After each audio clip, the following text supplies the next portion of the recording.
Hello, my dearest INFJ entrepreneurs. Welcome back to another video. Happy Saturday if you're watching this on Saturday. Today's topic is going to be about how action should feel like. And the reason why I'm asking this question to you and bringing this topic is very simply to tell you that really action doesn't feel like anything.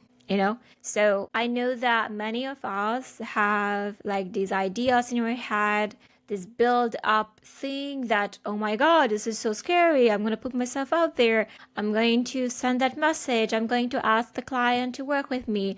I'm going to open this. And when we create those scenarios in our heads, we end up completely shutting ourselves down because there are certain emotions that come up that will stop us from acting. Because we're going to overthink, we're going to feel anxious, we are going to make it bigger than it is, when really it really doesn't feel like anything. And I often like to ask myself this very question. And the reason why I'm asking this question is very simple because that's how it worked for me. But I'm asking myself a question before I'm not taking action. So there are periods where I'm full force, going ahead, doing the thing, and there are periods when I'm a bit more not stopping the take action, but less forward motion momentum, but more like taking a step back and just being in my own way. So when those times happen, the way for me to get myself back to movement and then build momentum from that movement is by asking myself this very simple question. If fear wasn't in my emotional palette, what would I be doing? And the reason why I had to ask this question, and this question led me to so many places and so many opportunities, it actually changed my life in insane ways. But the reason I chose this specific question is very simply because I was researching that psychopaths, there are emotions that they don't feel. For example, fear is not one of them. And of course, there are many other emotions that they don't feel. But because fear is not one of them, they're much more able to get ahead and act without having that anxious fear type of cocktail stopping them. So when I was asking myself this very question, that if fear wasn't in my emotional palette, what would I be doing?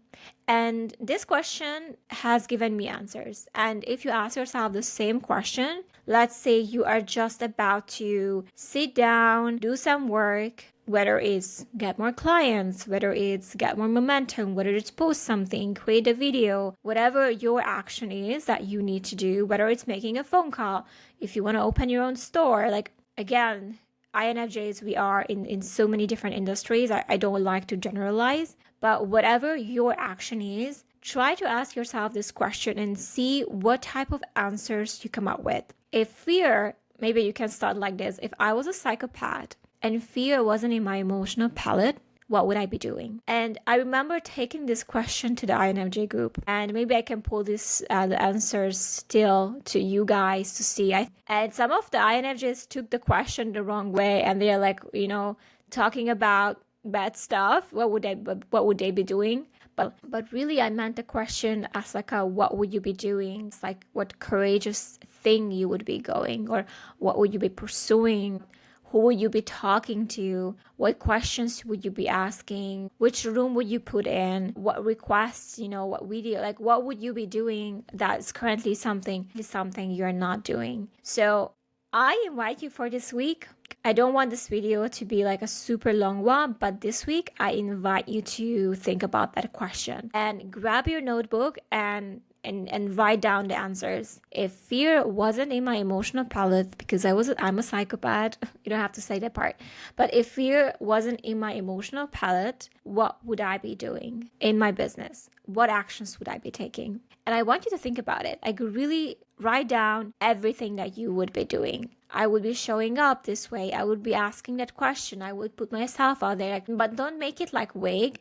Make it like, what would you be doing? Like for real, like what you need to do, but you're not doing it because you're afraid. So have your list. And at the same time, when you're done, I also want you to act on it immediately. Like I don't want you to, okay, well, I guess I have my list. Great.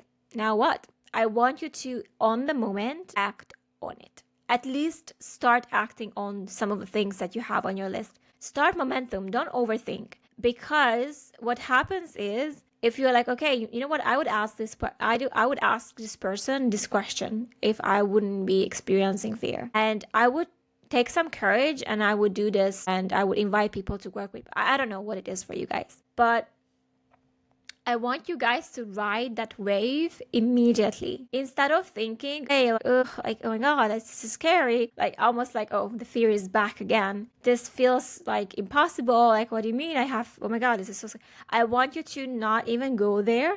Just like, okay, let's do it. And then open your, whatever has to happen for you. I don't know what it is.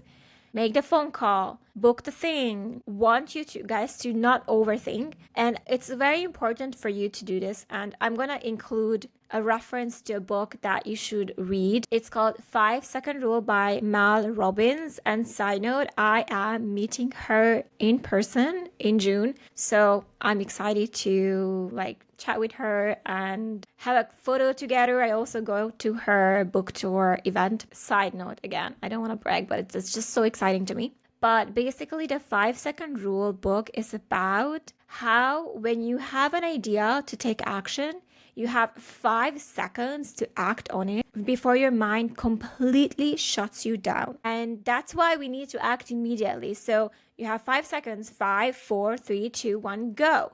You have to go. If you don't go, you're missing your spot. Lose your courage, and your brain is gonna come up with things like, oh, not now. Oh, maybe tomorrow. Or, oh, no, this is the worst time to do this. Or, oh, no, this will make me look crazy. Like, oh, what would this person think of me? So your brain will really try to self-sabotage you if you let it to self-sabotage you. That's why I want you guys to give it a task. So right now, what we are doing is we are sending a message to 10, 15 people and inviting them to work with us. Or right now, what we're doing is putting a post out about what we help with and what we do. Or we are sending an email to our list and inviting them to work together. Do you see, the action then becomes, okay, let's see what we're gonna say. So your brain starts to work on the solution, on the problem that you give it. So, okay, let me think about what I'm going to say in the email. Okay, I think this is good enough. Let's hit send, right? So the action, and I want to kind of emphasize this, actions really doesn't feel like anything. They really don't feel like anything. And to be honest with you, there isn't a perfect time to take action. It could just be right now after you watch this video, okay? What it is that I want to do, and I feel like I have been putting it off. For whatever reason, I made up with my mind. But now that I went through the question of what would I be doing if I wouldn't be feeling fear, I have a couple of things in mind. I'm going to act on them right now. Because to be fair, action really doesn't feel like anything. I'm not because I'm a psychopath, or it's not because I'm emotionally detached. It's just that I'm moving so fast that I don't have my brain to catch up with me to be like, what are we doing? Where are we taking us? In fact, and I do this all the time. This is like my courage secret. But what I like to do is in moments when I have to wait. Like, for example, I would be in a room with people and we would take turns on introducing ourselves. I always I go first. Because that moment when the thing starts and I'm like, I go first, I want to get this over with. I don't want my brain to be sitting here anxious about what I'm going to say and not even thinking about anyone else because I'm so in my head and self-conscious about what I'm going to say. So I'm like, immediately. Or when I'm in a situation, the other day I went to a dance class. And there was a part in the dance class when you had to stand in the middle of people, everyone around you. You had to close your eyes and people would give you guide and you would have to dance in front of everyone. And I'm like, everyone is like, okay, girls, let's get in a circle. Who's gonna go first? And I'm like, me. And I didn't even know what was I saying yes to at the moment. I just knew that I'm going. If there is a way for me to be first, I'm going. If there's an occasion for me to speak up first, I'm speaking up first. Always, always, always, because I know my brain, and I don't want my brain to be sitting there, standing there, anxious in my head, rehearsing the lines, like introvert's brain, right? Oh my God, like, oof, it's my turn, and I'm like sweating, I'm like shaking. Like, I don't even want my mind and body to go there. That's why I'm like, let's go. Let's go. Let's go. Let's go. That's how I am. And that's why I'm saying to you guys that action doesn't feel like anything. It doesn't. It feels like nothing because I'm done. I'm in the moment. I'm doing it. I'm giving my brain a task to do in the moment. So I'm busy dealing with the task. So I don't have time to think about, okay, oh my God, like what my classmates from high school are gonna think of me if I'm putting myself out there. Oh my God. Like, I don't have that because I'm like, okay, let's go. I'm writing a post, click. What do I need to do? I'm clicking the button. What do I need to do? I'm sending the email. What do I need to do? I'm posting the video. I'm looking at the action of what I'm going to do, and I'm doing the thing, and I don't have time to like, oh my God, I don't have time to do that. So that's kind of been my go-to trick on overcoming my brain. And maybe that's something that you can do as well to overcome yours. And that's going to be maybe helpful for you to overcome yours. And I talked about this before. It doesn't always have to be this way, but I feel like momentum, you really build it up. And once the wheels are turning and you're going and you're going and you're going, the only way for you to ruin the momentum is to stop doing things in your business or towards what your goals are. And when you stopped, it's really hard to get back and do it again. I mean, you would really have to be like, okay, guys, let's go back to that psychopathic question again. And then, okay, it's hard. And I'm sure you guys have experienced it before where you are like, I want to do something. And once you are knocking out the things you want to do, and it doesn't even have to be business related, like some days I had to deal with some administrative shit around my business. I'm like tax, whatever. And I'm like, I really don't want to do this. Like, you know what? I'm going to get them done. And once I was done, I'm like, oh my God, like, this feels so good that I've done it. Now I can have so much space to do other things and focus on other things, right? So that's why I want you guys to not lose the momentum. It's really hard to go back to it, but try to get yourself in a way of like, what needs to happen now for me to get to where I want to go? Okay, I need to get a phone call. I need to hire the person. Whatever that is for you, I want you guys to start taking action. Because really, when you have started the momentum and you are like, okay, now I'm thinking what I'm going to say. Okay, cool, fair, but then say it and then let's move on. Because, and I think I talked about this in another video, like I wanted you guys to visualize you going to your goal. It's like you're building a mountain, and every time what really happens is just you end up bringing a piece of rock and then you putting it down in another one. And so it doesn't look like a mountain right away. It really doesn't. It just does. It just starts to formulate as you put in more and more effort. So it cannot just be like, oh, I did that one thing, I'm done, thank you, where's my trophy? It's not how it is. It is a habit of you putting yourself out there and going for what you want and putting that action out there continuously. Okay? But this trick that I just told you about, it really helps. So go through that list, whatever answers your mind will come up with. I'm sure if you're honest with yourself, you'll know. Like, I wouldn't have to put ideas in your brain. If fear wasn't in your emotional palette, what would you be doing, in your business, in your goals? I think you know the answer. Like, you guys don't come to the comment section saying, I don't know, I have no idea. Like, I think if you really truly ask yourself the question, we all know. I think that's why it's so hard, because we all know what we need to do. And we all very conscious what we're not doing. And it's such a self-deprecating, self-hating thing to keep doing or not doing, but you know what you should do, but you're not doing it. That is not helpful for your confidence. That is not helpful for your self-image, the way you view yourself. Like, that is a very bad spiraling circle to be in. You know what you should do, you're not doing it, and you get angry at yourself for not doing the thing, and then you get lethargic and depressed for not doing the thing, and then still you know what you should do, and that's kind of how it is. So the way for you to end the loop is know what you should do the thing that you're doing, and then see the results. and then do it again and again and again. And each time you do it, it gets easier until you get to the point where action really doesn't feel like anything. And to be fair with you guys, success doesn't feel like anything either. Every time I have reached the success I was working so hard for, you know how it felt? It felt like nothing. And it's not because it wasn't meaningful, but it's because it's not the point. The point is that the entire journey of what you went through to get there. And yes, it's important to learn to be grateful. I think gratitude is so important. I think I should do like an entire video on practicing gratitude. If I haven't, I will do that.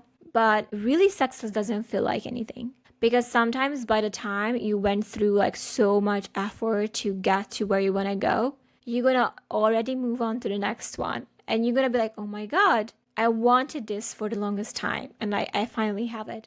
But by then you moved on to something else. So it's really the ability to stop and be like, you know what, I'm just gonna sit here. And I did this. I did this when I went to LA. I went to LA for the first time in 2023. And I sat down on a bench and I was just like, I wanted to come here for the longest time.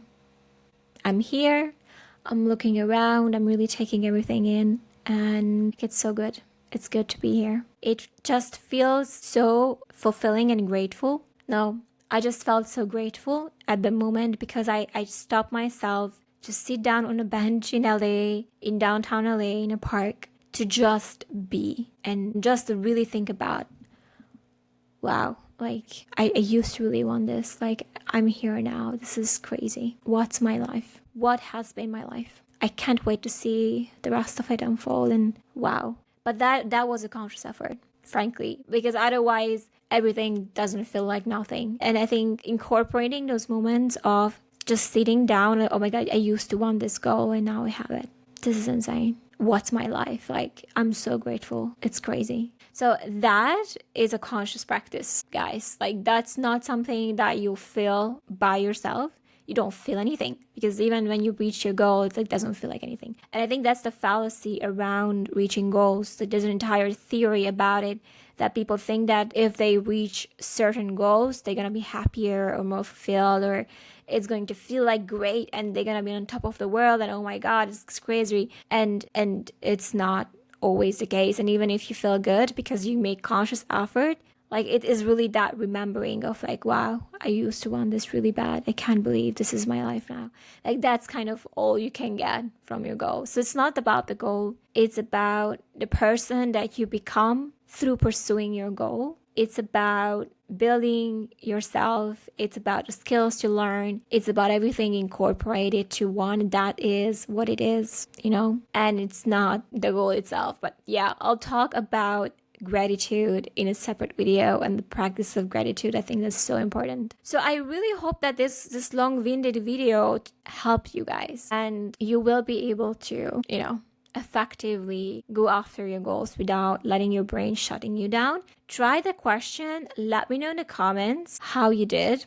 I'm curious to know. If you would want to join our INFJ Entrepreneurs Facebook community, which is a free community, if you are on Facebook, come and join us. We are hosting our virtual hangouts this upcoming Thursday. And if you are not in a group, you should join. You get in our email list and you get informed about the events that come up, the videos if they go live, and if there's any golden nuggets or anything in between that I would like to share with you guys, you will be getting all that through that. Thank you so much for being here and watching today. Don't forget, courage over fear, progress over perfection. We'll get this on a hoodie or a t-shirt or a mug or a poster. Yeah, I think I'll get that down for you guys so you can really remind yourself that that's where we are headed. That's all we want. We just want to be more courageous and we want to be proud of ourselves for doing so. Good luck, guys.